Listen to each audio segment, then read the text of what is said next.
Hi hello எல்லோரும் எப்படி இருக்கீங்க? கார்த்திகை தீபம் எப்படி போச்சு உங்களுக்கு? எல்லோரும் கார்த்திகை தீபம் அன்றைக்கி தான் விளக்கேற்றுவாங்க. நான் மறுநாள் தான் இந்த அளவுக்கு டெக்கரேஷன் கூட பண்ணேன். ஈவினிங் 5:30க்கு தான் விளக்கே வாங்கிட்டு வந்தாங்க, அகல் வாங்கிட்டு வந்தாங்க. அதை கொஞ்ச நேரம் தண்ணியில் போட்டு எடுத்து இந்த விளக்கை ஏற்றி வச்சேன். முன்னாடி நாள் எதுவுமே ஏற்றவே இல்லை. இந்த கேண்டில், குட்டி குட்டி கேண்டில் இருக்கும் தெரியுமா, அது ஒரு பாக்ஸ் வாங்கி வந்து வச்சுட்டு இருந்தேன். அது பர்த்டே செலிப்ரேஷனுக்காக வாங்கிட்டு வந்து வச்சுருந்தேன்.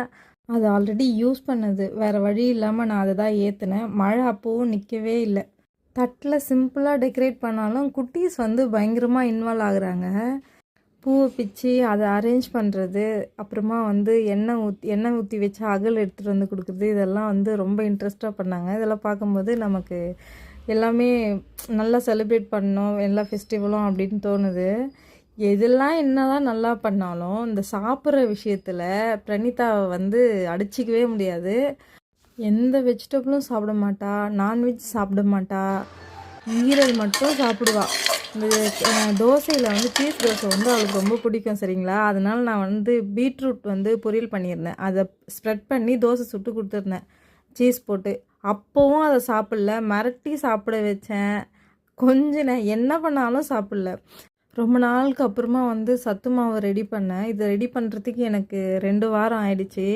அவங்கள தூங்க வச்சுட்டு ஒன்று ஒன்றா வறுத்து இவங்க முடிச்சிட்டு இருக்கும்போது வறுக்கும்போது பண்ணுற அலப்பறையை கொஞ்சம் பாருங்கள்.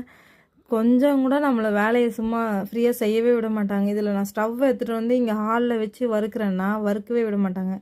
வந்து வந்து வந்து நின்றுப்பாங்க. அதனால் கொஞ்சம் கொஞ்சமாக நைட்டில் தான் வறுத்தேன். ஸ்டவ் எடுத்துகிட்டு வந்து வச்சு இவங்கள மேலே அனுப்பிடுவேன் அம்மாக்கிட்ட, இல்லைன்னா தூங்க வச்சதுக்கப்புறமா தான் வறுப்பேன்.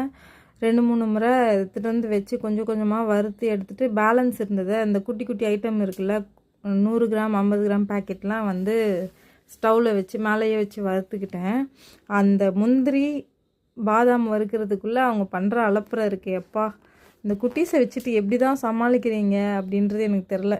ஒரு வழியாக ஒரு பெரிய வேலை முடிஞ்ச மாதிரி இருந்துச்சு. இனிமேல் ஒரு 6 மாதத்துக்கு தொந்தரவு இல்லை. மார்னிங் டிஃபனே கஞ்சி தான்.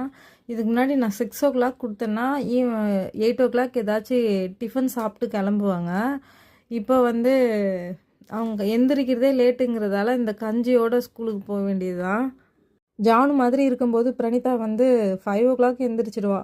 அவளுக்கு 5:30க்கு கஞ்சி கொடுத்துருவேன், குடிச்சிட்டு தூங்கிடுவா. தூங்கி எந்திரிச்சு டிஃபன் சாப்பிடுவா.